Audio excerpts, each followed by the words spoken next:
Tere, mina olen Sirje ja ametikoolis mina õpetan väga erinevaid asju. Nad kõik on seotud inimesega ja sotsiaalsete oskustega.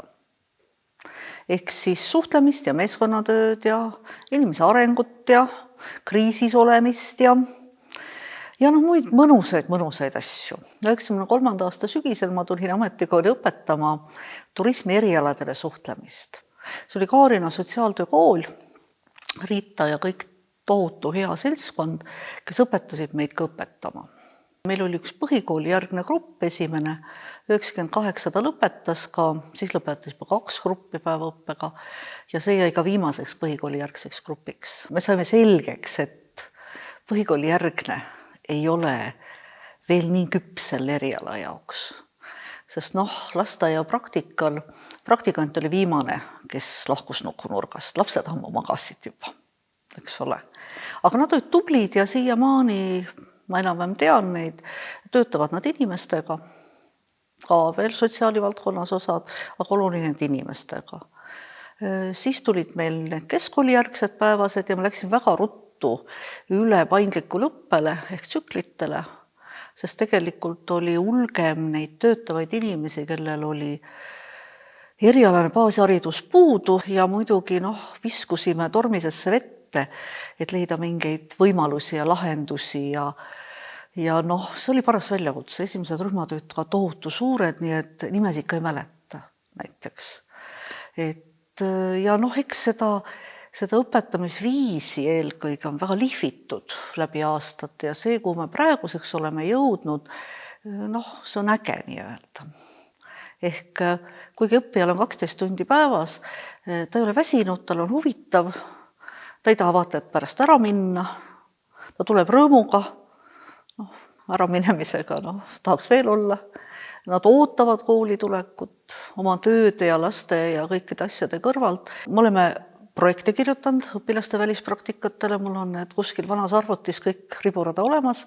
Meie õpilased käivad välispraktikatel.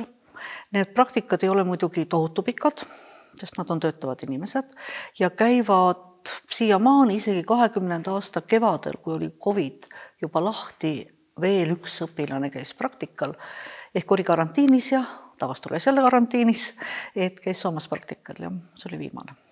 Välilasteaed, esimene metsalasteaia kogemus oli meil Norrast, kus siis 3+ vanuses lapsed hommikul vahetavad riided, lähevadki metsa ja õhtul lapsevanemad korjavad aastaringselt. Neil on seal tilk, välikemmerg, nagu võiks öelda, aiad taga lehmad, lõkke, et väga äge oli ja sinna on järjekord, sest need lapsed ei jää haigeks, väga hea rahututele poistele. Teist varianti nägime Saksamaal, Paderbornis, sealt Düsseldorfist ülespoole, kus on ka alla 3-aastased metsas. Ja teate, see on äge. Ja meie õpilased on just Saksamaal, ka Norras muuseas praktikal on just nendes lasterühmades ja nad on väga vaimustunud. Ma arvan, et see on see, mis tagab selle, et üldse me rahvusena ellu jääme. Nalja saab alati ja juhtub ka midagi loomulikult. Ja selliseid huvitavaid tähelepanekuid on õpilaste tagasisidet on huvitav lugeda.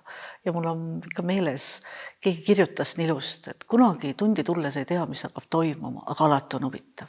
See on kuidagi, mis inspireerib mingil määral tegema asju. Ja ajas asjad muutuvad. Ja. Aga mina teen loomulikult tööd sellepärast, et saab sirkust teha. Nii-öelda huvitav on. Saab välja mõelda kogu aeg ja kui inimene oma aju töös ei hoia, siis see mandub lihtsalt ära. Aga mida ma õpetan, on suhtlemist ja meeskonnatööd. Ma olen õpetanud ärit ja IT-d ja praegu giide. Ja siis ma olen õpetanud muistiajalugu ja igasugustele huvitavatele kujunduse erialadele. Kuna ma olen ka suhtlemistreener, siis ma olen näinud praegu seda, kuidas mitte ainult suhtlemisoskused, vaid ka sotsiaalsed oskused, nende tase kukub kolinaga lihtsalt.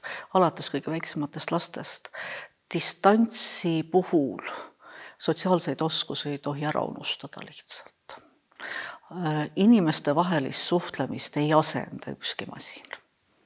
sellepärast et läbi masina ei ole meil see emotsionaalne side ja vastastikulisus olemas. Aga distantsilt saab asju teha, see võtab küll võhmale, aga saab. Ma ei oska ametikool 150 ja 200 midagi öelda, sest ma arvan, mind ei ole siis enam.